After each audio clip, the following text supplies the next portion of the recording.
Hi, everybody. Thank you very much for joining today's Eurados webinar. It's the fourth webinar of the Eurados series. And today we will be speaking about retrospective dosimetry technique for internal exposure to ionizing radiation and their application. The webinar will be conducted by me together with Maria Antonia Lopez and Antonella Testa, and it's the work of a combined group of Working Group 10 and Working Group 7 of Eurados, that is retrospective dosimetry and internal dosimetry. Before I start, just a couple of information. We will have a Q&A session at the end, and you can put your question in the public chat. So if you write your question in the public chat, then we will collect your question and we will discuss them at the end. And for your information, this webinar will be recorded, and it will also, the recording will be available on the Eurados web page. So let's start with the webinar. The origin of this work is this publication by Liz Ainbury and collaborators that came out in December 2010 about retrospective dosimetry techniques applied to external ionizing radiation exposures. And at the time of this publication, there was the interest to make a similar work for also internal exposure. So there was a proposal of a joint collaboration between Working Group 10, retrospective dosimetry, and Working Group 7, internal dosimetry, for a similar overview to evaluate the usefulness and limitation on the biological dosimetry and EPR dosimetry in cases of internal exposures and also mixed internal and external exposures. And the coordination of the action was made by Maria Antonia Lopez and myself for Working Group 7, and by Antonella Testa and Horst Rom, who was at the time still active in Working Group 10 retrospective dosimetry. It was a long work, and after a few years, finally, last May, we could publish the result of the publication, which you see here in Radiation and Environmental Biophysics.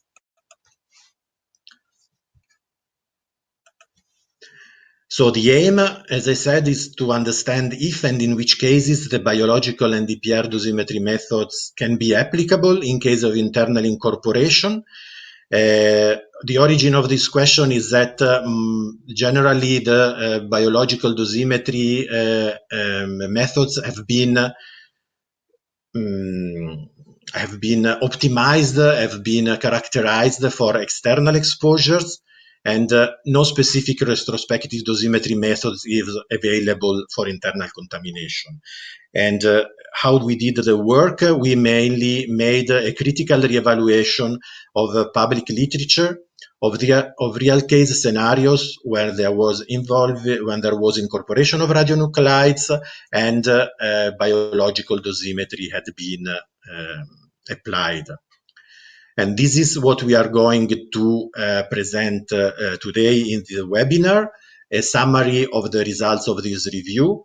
I will start with giving some rationale. Why is internal exposure, or why are internal exposures so of interest and so peculiar for biological and EPR dosimetry? Antonella will later describe and present the methodologies for biological and EPR dosimetry and briefly present the scenarios that we have chosen, and Maria Antonia will present the main results of the review and in particular show the open questions and future perspectives. And about this, I can anticipate that at the end of the presentation we will have a short poll, and you will be requested to answer 2 short questions regarding the the issue of the future perspective for internal dosimetry. So again, what is the peculiarity of internal dosimetry? Internal dosimetry, incorporation of radionuclides, means that some radioactive material is entering your body. It may be as a consequence of an accident. It can be a voluntary introduction, like, for example, in nuclear medicine, where you administer some radioactive material either for diagnostic or for therapeutic purposes. And the material, once it is introduced, usually it can be inhaled or ingested or directly in the blood. Then it is transported to different organs. And each radionuclide, each different chemical form may have a different distribution on the body depending on its physical chemical characteristic and also on the way the material has been incorporated. If you have an inhalation, you will have a distribution in the lung.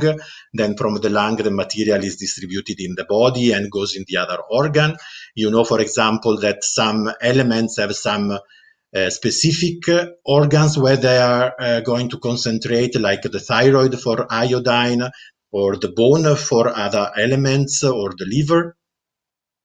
And the result of that is that each of these organs where the material has been concentrated become like a radioactive source which irradiates the body from the inside, and a radioactive source that cannot be switched off. You cannot switch off this source. So you will have either to eliminate this activity that you have in the body, or wait until this activity has decayed.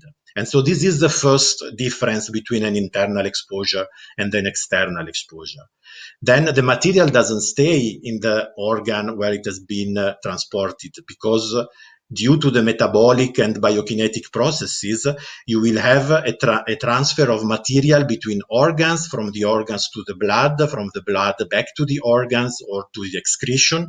So the activity in each of these organs, which we can call source organ because they are a radioactive source, changes with time due to the metabolic and biokinetic processes, and changing with time due to the fact that it's a radioactive material, so it undergoes radioactive decay.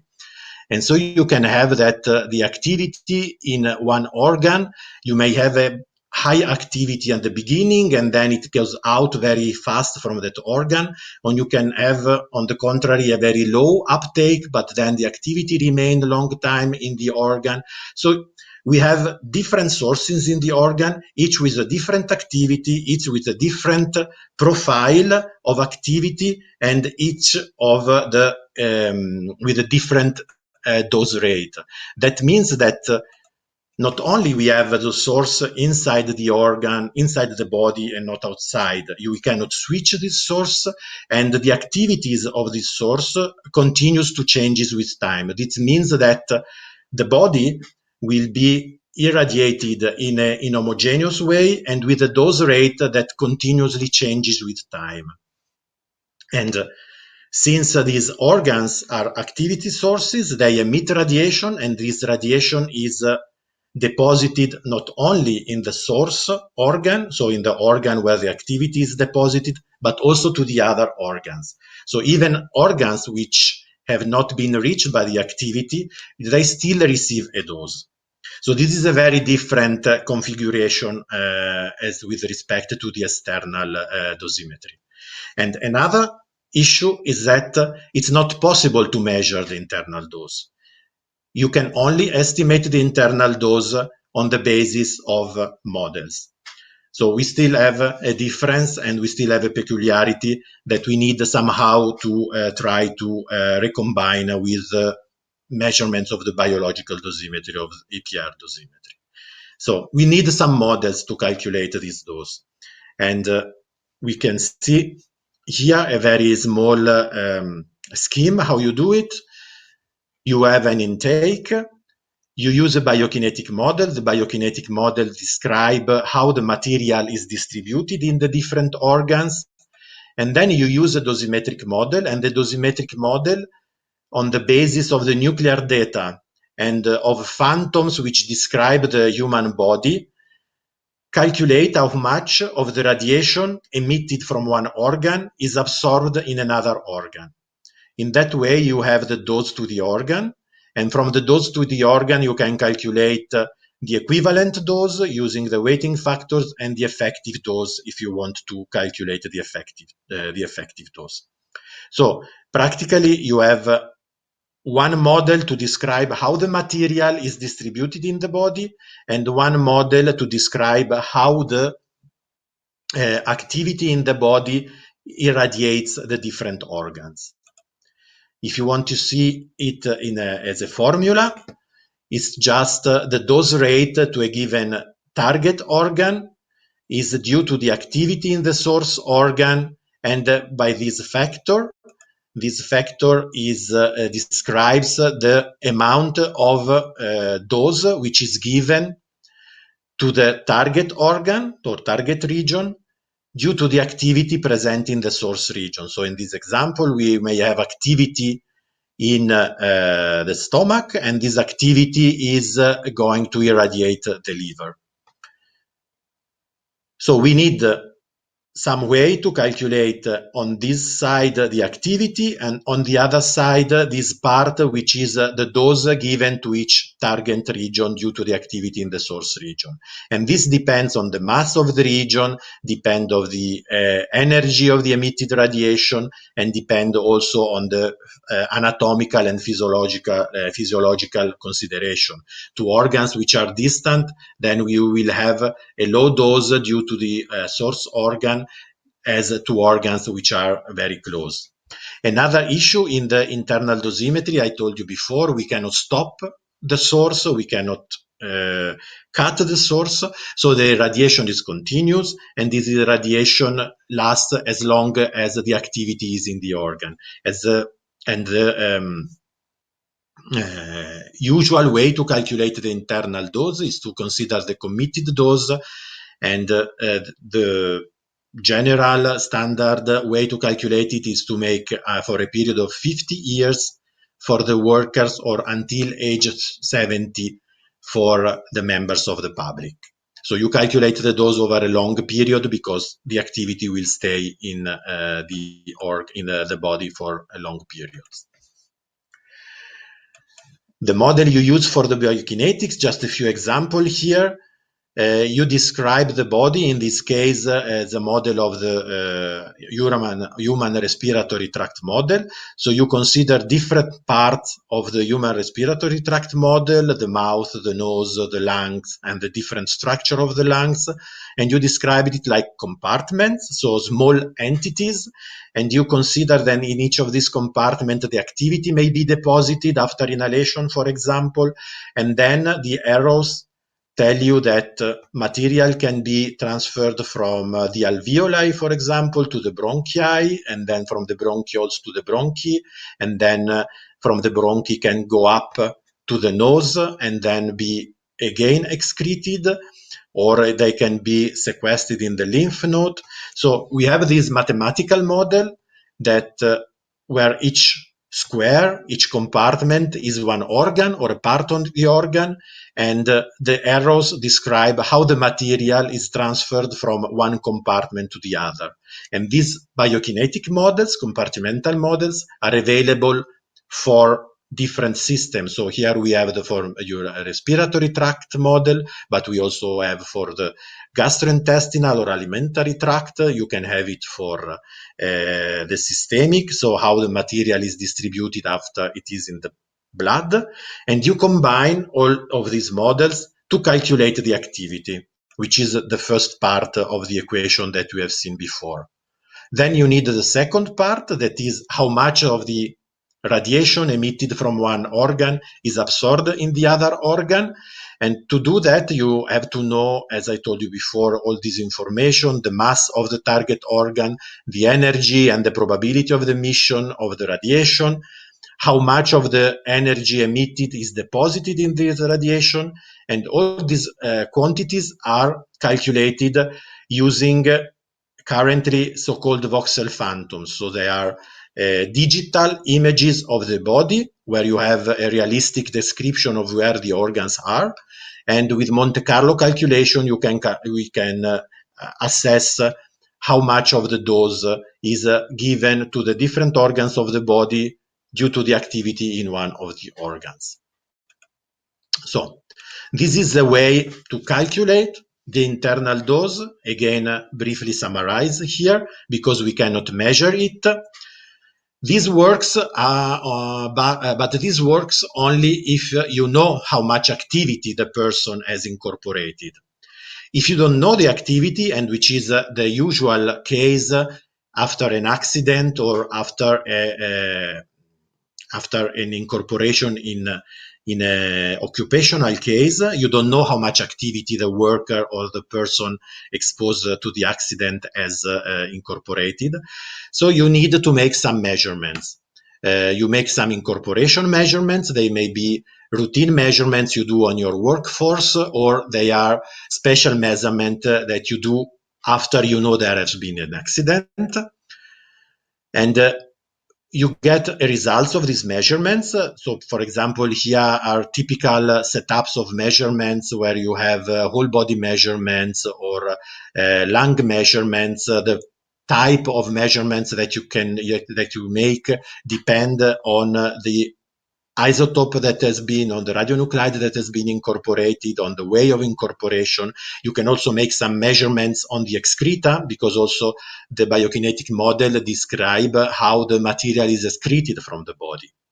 And once you have these measurements, you can just compare the results of the measurements with the prediction of the measurements that you can make with the biokinetic model. So the biokinetic model that you have seen before, that gives you the activity in the different organs or in the different regions which are measured. So you compare the measurements with the prediction of the model. You get a value of incorporated activity by making this comparison. And in this way, you can estimate the value of the dose. So this is, in a very short way, how internal doses are assessed.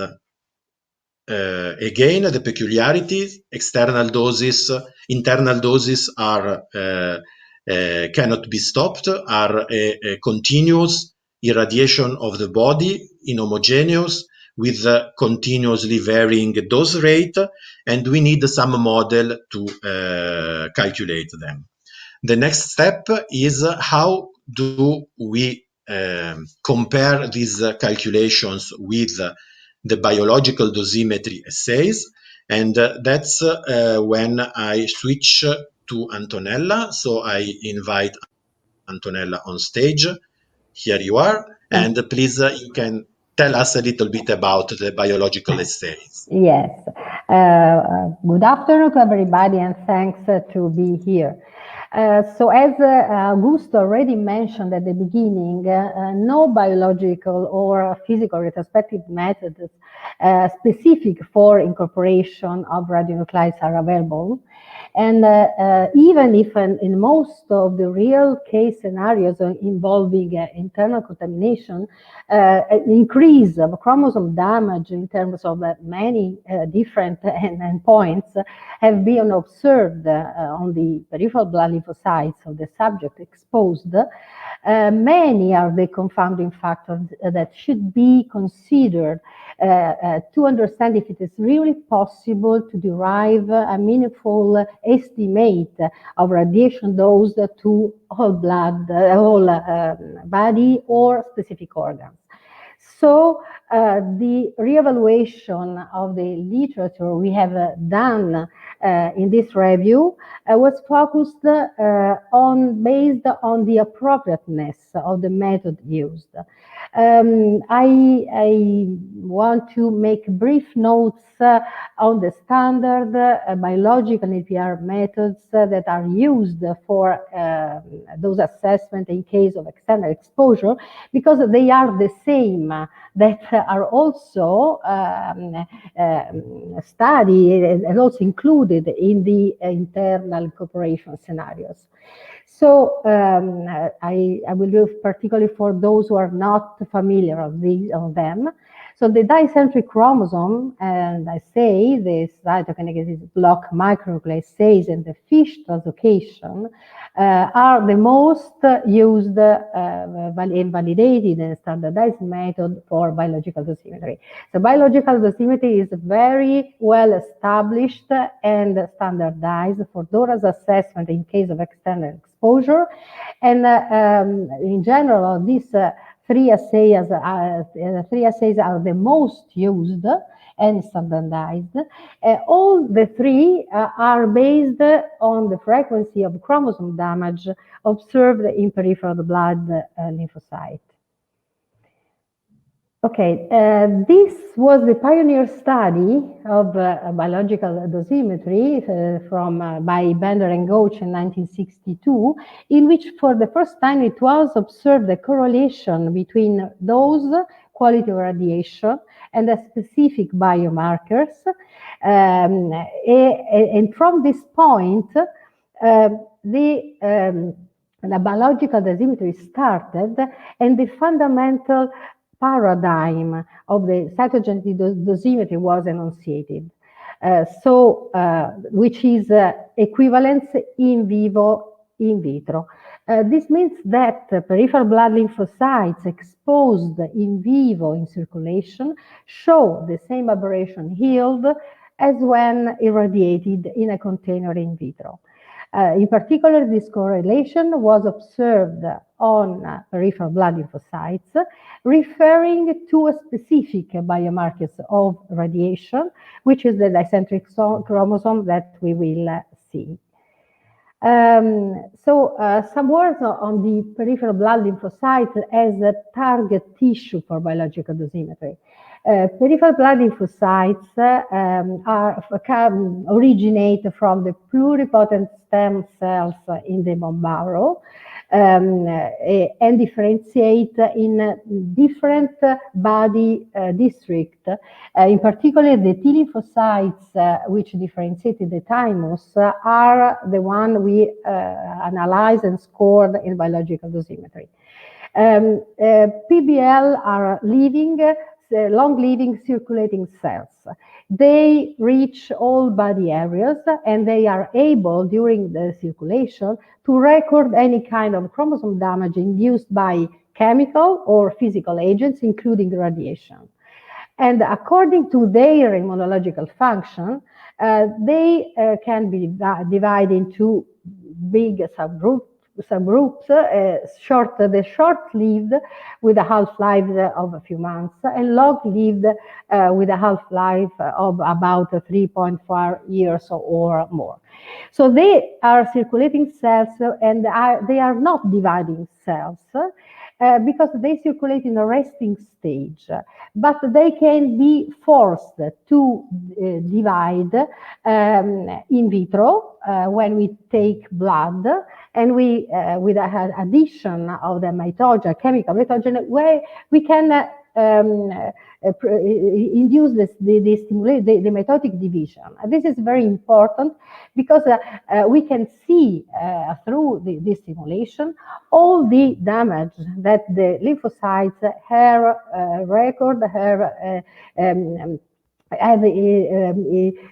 received from all their lives. They are also, they have a very low background, and so for all of chromosome aberrations, so for all these reasons, the peripheral blood lymphocytes are considered as circulating dosimeters. Okay, so the first correlation between dose, quality of radiation was found for the Dycentric chromosome. This is the Dycentric chromosome with a big highlighted by a big arrow. As you can see, this chromosome has 2 centromeres instead of 1.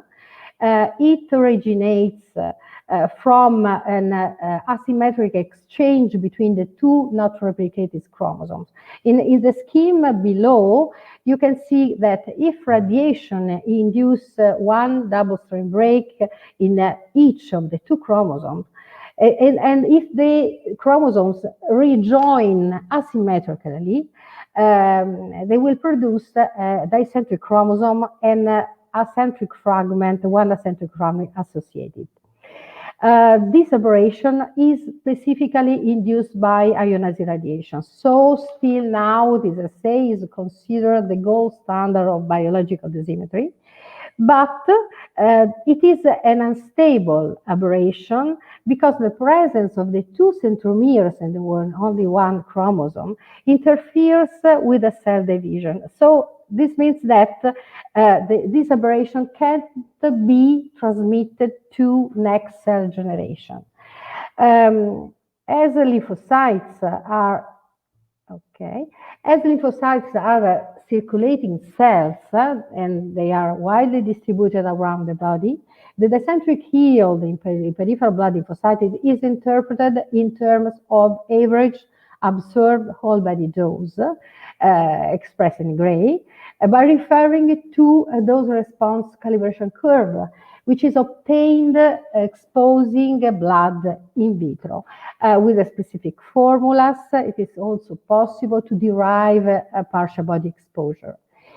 As you can see in the figure, you can see the different trend of the dose response curve for dicentrics related to the low LET, and it is a linear quadratic equation, and high LET radiation.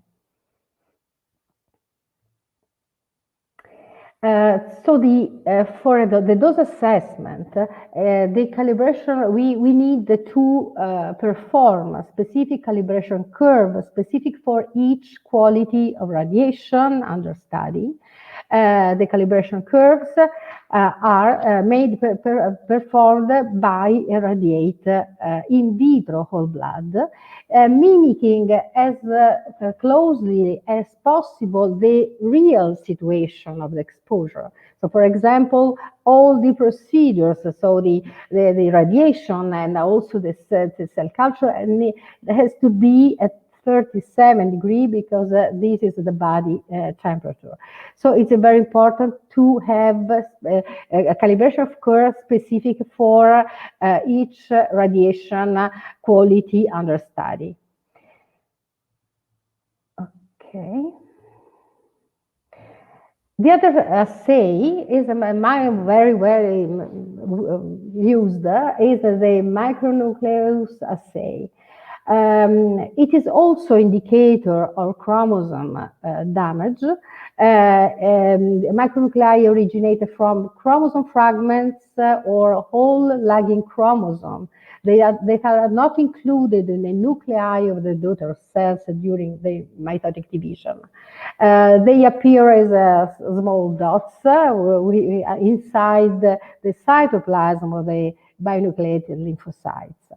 But the micronuclei is not specifically induced by radiation, but because also chemicals are able to induce micronuclei, so have an effect. This factor is an effect on the dose detection limit of this assay compared to Dycentric. As Dycentrics, also micronuclei are unstable aberration. So this assay is also reliable for short-term dosimetry. So which are the drawbacks of the Dycentrics and micronuclei? The drawback is that they are mitotically unstable because they are unable to pass through repeated cell division. And the fading of T lymphocytes over time determines a decrease in the number of Dycentrics and micronuclei induced by radiation in peripheral blood circulating lymphocytes that will be removed by cell death and diluted by renewal of blood cells. Therefore, these two assays are most precise for the dose assessment in case of external acute exposure when blood is taken in a short time after exposure. Short time, it means better weeks or few months. And through these two methods, we obtain the whole body absorbed dose, or also we can derive the partial body exposure. Okay, a different situation is for the other assay, the fish translocation assay, which is performed by using molecular cytogenetic techniques by using DNA fluorescence probe. By this technique, it's possible to analyze the translocation originating from symmetric exchange between two different chromosomes. If the radiation produced in two different chromosomes, two double strand breaks, and if the chromosome symmetrically rejoin, we will obtain a reciprocal translocation. Like this, and this separation occurs without loss of genetic materials. So for this reason, this aberration is stable, so it can be maintained through mitotic divisions and will be transmitted to next cell generation. So this is a method of choice for long-term retrospective dosimetry, and not only. So long-term retrospective dosimetry is possible because the translocation which are induced at the moment of irradiation in the bone marrow, and we know that the bone marrow contains the stem cells, precursors of lymphocytes. So these aberrations are stable and pass through mitosis from the bone marrow to the circulating lymphocytes, and may persist years or decades after irradiation. So this method is not only the method of choice for external long-term exposure, but also in case of protracted chronic exposure, because the frequencies of translocation are expected to increase during chronic exposure, representing the accumulated dose in the bone marrow. So in case of long-term irradiation or protracted dose chronic exposure, the fish translocation represents the average dose to the active bone marrow.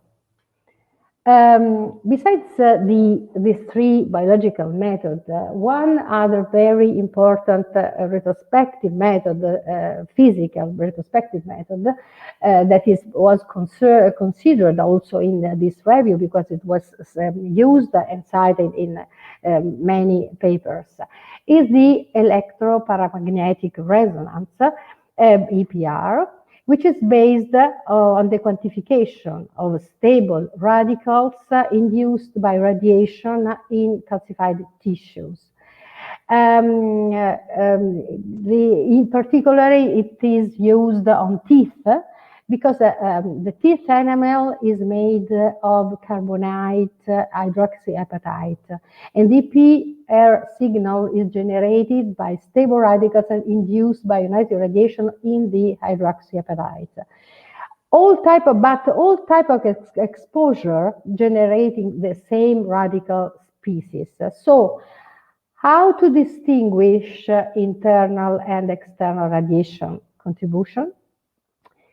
It depends on the teeth formation, because during the radionuclides at the cellular stage, during the teeth formation, maybe the radionuclide may be incorporated inside the teeth enamel during the teeth formation, while after when the teeth is formed, the radionuclide incorporation in enamel is practically null. So it is possible to identify an internal contamination if it occurred during the teeth formation. Okay, so a look of the what we have done during the review. So we evaluated some real case scenarios involving incorporation of radionuclides, and we will see them. So we first described the scenarios in terms of the radionuclides that were incorporated and their emissions, the route of intakes, the type of exposure, acute versus chronic, etc., the presence of possible sources of external exposure. We considered some scenarios involving a single type of radionuclide and two complex scenarios with the incorporation of a mixture of several radionuclides. And occupational, accidental, and medical exposure were also considered. This is what we selected, the 8 scenario we selected. So the accidental incorporation of cesium and angoiania, the occupational incorporation of tritium intake, occupational exposure to plutonium in the Rocky plant industry in Colorado and also in the Mayak workers, a medical incorporation of the thorax in patient, the occupational incorporation of thorium in the thorium workers in the normal industries, the medical exposure to iodine, and the two very complex scenarios involving a mixture of radionuclides and external and internal, such as the semi-palatine test site and tetralivere. You can find here the number of papers that have been reviewed, the radionuclides, and on the right you can find all the colleagues who from the BUGI 7 and BUGI 10 who contributed to this review. Thank you. Now we pass the word to Maria Antonia.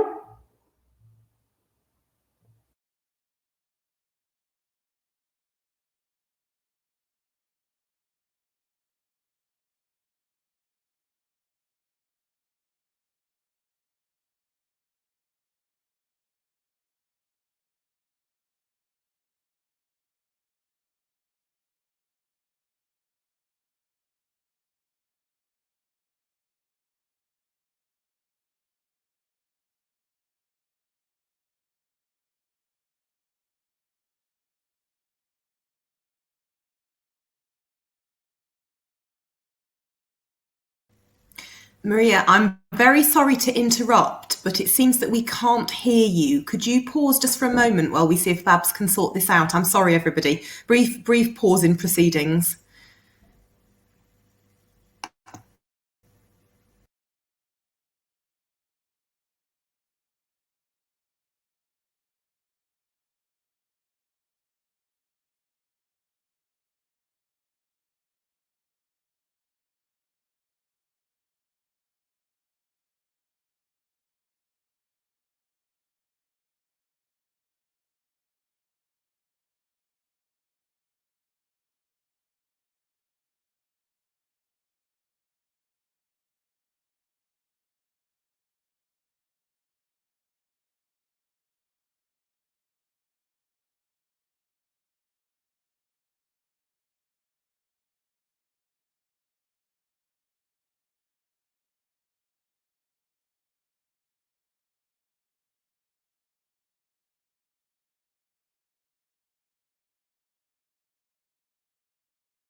So Maria is just trying to leave and come back. I wonder if while we wait for her to do so, it might make sense for us to just start taking one or two of the questions. I see there have already been some interesting questions. So the first, Maria, are you back? Okay, I apologize for technical issues. So Just to say that we are going Perfect. to compare both internal and external biodosimetry and internal dosimetry methods. So we emphasize some issues. You saw it in the slides. So just to summarize, that exposure scenarios are intake of radionuclides through inhalation, injection through intact skin or wound. Acute and chronic intakes are considered a mix or is internal and external. As is mentioned by Augusto, the main issue here is that radiation of the body is inhomogeneous, is variable over time and prolonged over large periods. So the challenge is to identify those scenarios of incorporated radionuclides where biodosimetry and APR methods may be applied. Regarding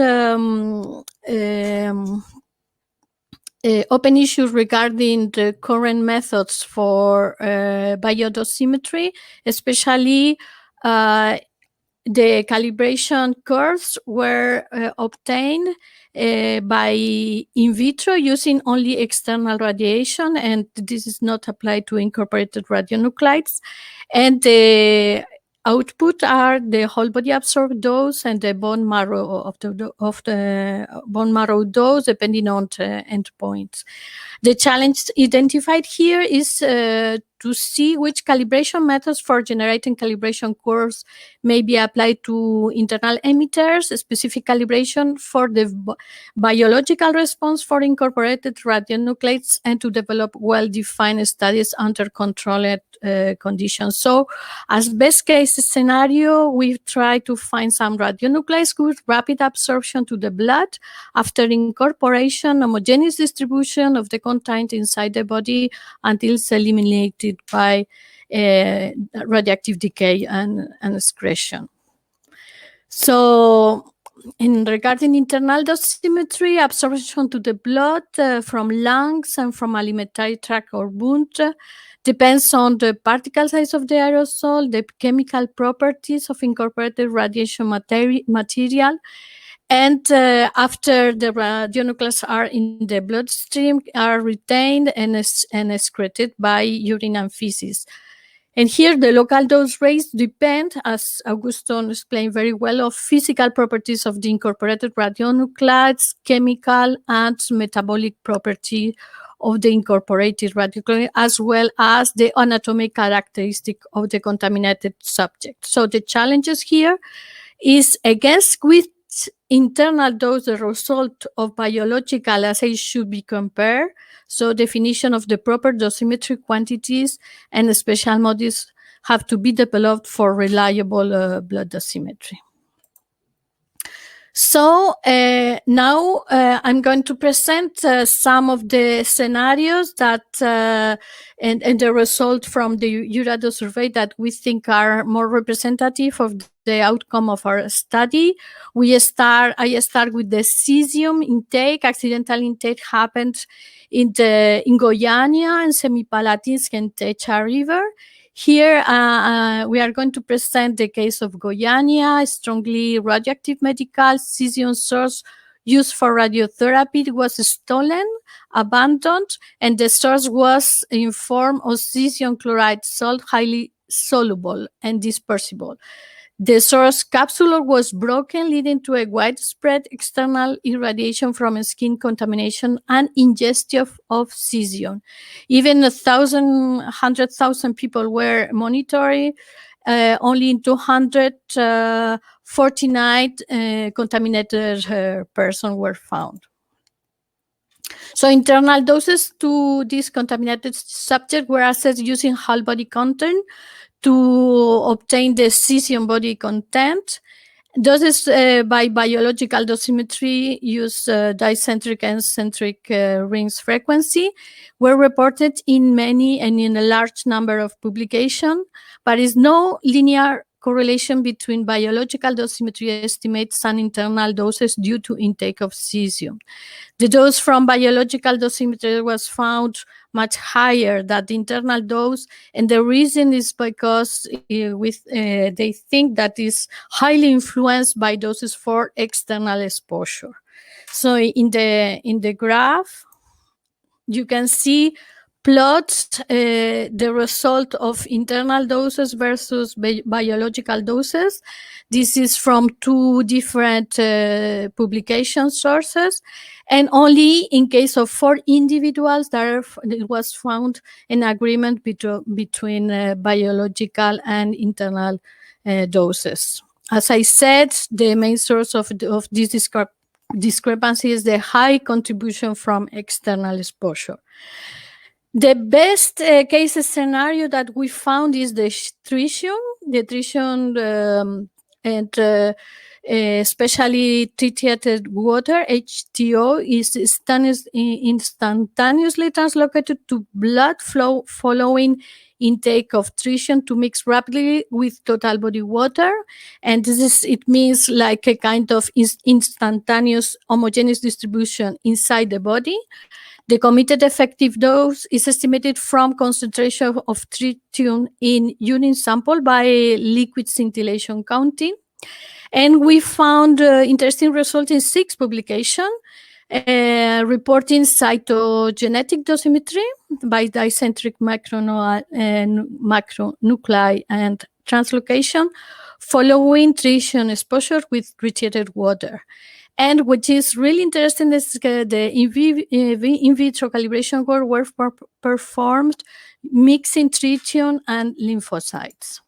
So especially in case of one of the cases that had several publications linked, it was a high exposed worker, what we call work A, with 35 gigabecquerels of tritium. And the biological dosimetry was initially performed by Dycentric Assay by repeated blood samples between day 40 and 15. And the dose estimate was 0.58 grays. Then this case was reevaluated 11 years after, using FISH technique, leading to a dose of 0.70 grays. And another FISH study finally evaluated 0.68 grays. So this is the best case that we found in our Eurodose survey regarding same or similar values, obtaining 0.46 sievert internal dose and 0.58 and 0.72 grays using biological dosimetry. The worst case scenario, complex scenario with a lot of publication, especially for biological dosimetry, is the Techa River intake, the intake of 1,000 of people living in the banks of the Techa River in the South Ural Russian region, and that were exposed from 1949 to 56 to external, especially cesium, and internal through ingestion of strontium 89 and 90 mainly, and to do radioactive release of this long-lived fission product to the Mayak from the Mayak plutonium facility. So Techa River dosimetry system was developed and applied for those assessments for 30,000 individuals. Strontium 90 measurements, about 30,000 people, performed with a tooth beta particle counter and measurement of bones collected at autopsy. Tooth samples from residents of Upper Techa were analyzed using both EPR and TL to assess strontium 90 concentration. So linear dependence between FISH translocation and individual bone marrow dose from incorporated strontium calculated with the Techa River dosimetry system in 2009 was reported. So this absorbed dose in tooth, enamel and muscle are in agreement with EPR and FISH base estimate. That is an important conclusion. So here you have some summary of the Eurodose survey saying that it was a pity, for example, that in case of plutonium, there was no publication where biological dosimetry values were compared with internal dosimetry value. The same in the case of semipalatines. We had good agreement between EPR and FISH estimates in the case of Techa River. And we found a very interesting scenario that can fit also to our purpose, that this is the radioiodine patient that were treated with the iodine 131, those who had ablation of the thyroid gland. So after this Eurodose survey and some conclusions were taken that we want to share with you. So when subjects are exposed to external and internal radiation, biological outcome is affected, of course, by both contribution. But comparison of outcome of these two techniques are often difficult in the publication. Biodosimetry, EPR, those results are compared with retained activity or incorporated activity, so it's difficult to find a correlation. Many studies do not find correlation between the committed effective dose that we calculate as a standard method for the reference person, and it's difficult to compare with the biodosimetry dose as is individually assessed.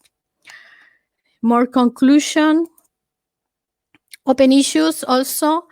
Selection. So to consider for future research is the selection of techniques and endpoints in calibration curves in different intake scenarios, and to see which internal exposure are suitable for the comparison of retrospective and internal dose result. As first approach, we identified intakes of radionucleus whose biokinetics allows assuming almost homogeneous distribution in the blood. This was found for tritium, cesium, and the administration of radioiodine in patients with ablated thyroid. Worst case scenario, insoluble composed of actinides that remain long time in the lung and are absorbed very slowly to the blood and with a clear inhomogeneous distribution. Appropriate dose quantities, blood dose, bone marrow dose, or total body dose, or on internal dosimetry evaluation to be compared with biodosimetry and EPR result. And further developments needed to get correct answers to this question, new clinical studies or evaluation of existing cases. Okay, so thanks for your attention. And this, I think now is time for the poll.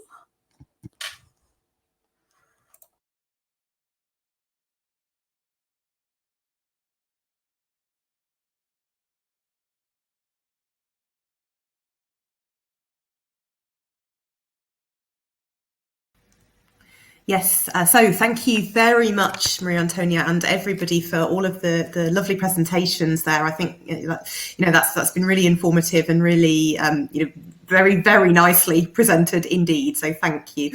In case anyone doesn't know, my name is Liz Ainsbury. I have the pleasure of being the chair of Eurodose Retrospective Dosimetry Working Group 10. So I've been a little bit involved in some of this work. We have, as you will have seen, some polls that the big marker system allows us to do. So the first question was just asked now, and Babs, if I could ask you to ask the second question as well now, we might as well take it straight away. And then once you've answered the question, you can see. I will just go and answer the question myself. Oh gosh, all of these things. And then if you go to the chat, Q&A and polls tab on the right hand side of the screen, you should be able to see the answers. And I'm pleased to see that to the question, would you be interested to join a workshop to discuss the research priorities for internal dosimetry, and in particular the use of biological and EPR dosimetry in this circumstance? 61% of respondents have answered yes, so that's great. That's something that, as has been said, is we're going to be setting up. And then regarding which of the following research topics should be prioritised, it's quite interesting to see the spread here. So 30, or it's changing as I'm speaking, 34 or so % of people think that research into biological and physical dosimetry in patients undergoing radiometabolic therapy, for example, would be of interest. A lot of people are also interested in establishment of calibration curves for internal exposures. That's obviously a key question. And then the other questions as well, less so animal studies. So that's great. Thank you for answering those questions. It's a really nice opportunity to get a feel for what people think. Now we have just a very short amount of time for the final questions, as a sort of discussion session. Of course, no one can talk apart from the presenters in the system. So we've had a few very interesting, in fact, quite a few interesting questions, and apologies to anybody whose question we don't get a chance to answer. Bernard asked very early on if we could share the link for the paper. I did put that in the chat, so hopefully everybody found that. But as was noted at the start, the presentation has been recorded and will shortly be available on the Eurados website, eurados.org. So you can find the presentation and go back to that as well if you had wanted to look at any of that again. And of course, you can find our contact details as well on the Eurados website if you want to get in touch to find out more. Then there was a couple of questions from Igor regarding, I think for Antonella probably, regarding inter-individual variation in the cytogenetic results, I think depending on the methods. Antonella, could you say a few words about that, please? Okay. It depends on the assay. For example, for the Dycentric assay, there is not a very high variable. Instead, at contrary, for a micronucleus assay, there are very variation. For example, the micronuclear background is completely different to those of the Dycentric. So the micronuclear has a higher background in female or in smokers. So there are many confounding factors. So the detection limit between the different assays are completely different. For example, also the translocation increase with the age, and the micronuclei increase in the age, especially on the female. So it depends on the assay. The Dycentric chromosome is the most stable and the most precise assay for that assessment. Thank you very much. And then actually probably for Antonella as well, although the others are very welcome to jump in. Marissa has asked in the Q&A quite a number of sort of different questions. And the one that I thought was very interesting was, do you advise biological dosimetry for high extremity exposures? So for example, doses of 500 millisieverts or above, but of course with extremity exposures you can get many tens of gray in some circumstances. So how can biodosimetry contribute there? So for the low or high activity, I didn't hear.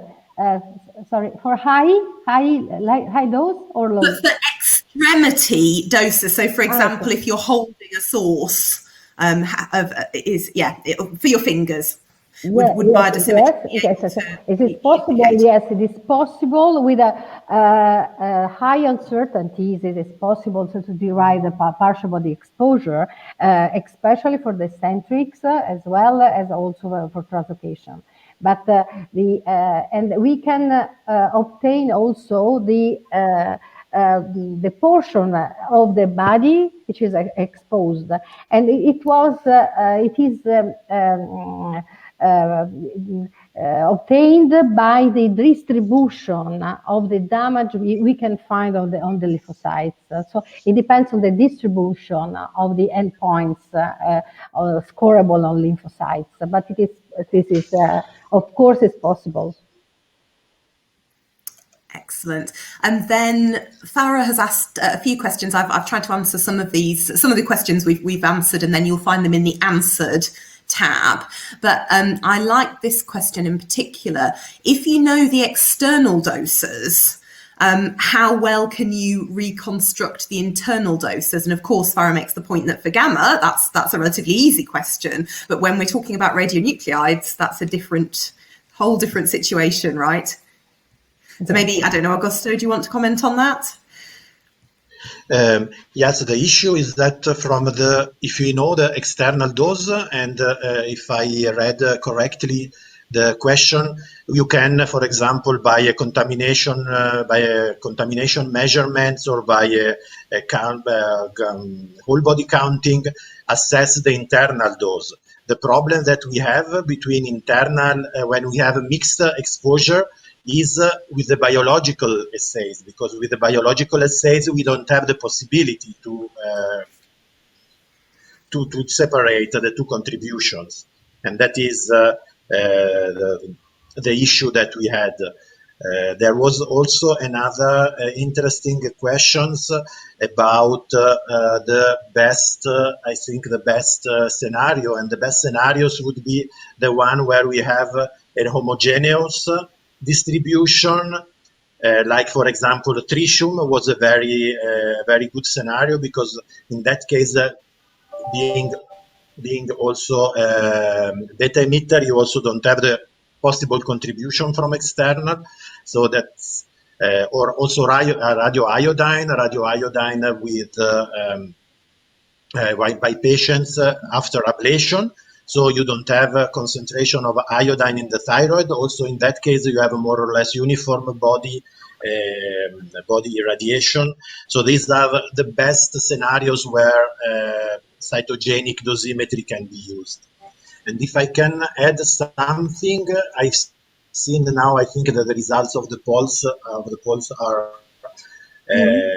finished, are so stable. And the two topics which should be prioritized, so the two which had the highest ranking, are biological and physical dosimetry in patients undergoing radiometabolic therapy, and the establishment of calibration course for internal exposure, which, you know, they are the ones we have already discussed. So I'm happy that also the audience agrees with us with this ranking. Okay. Absolutely.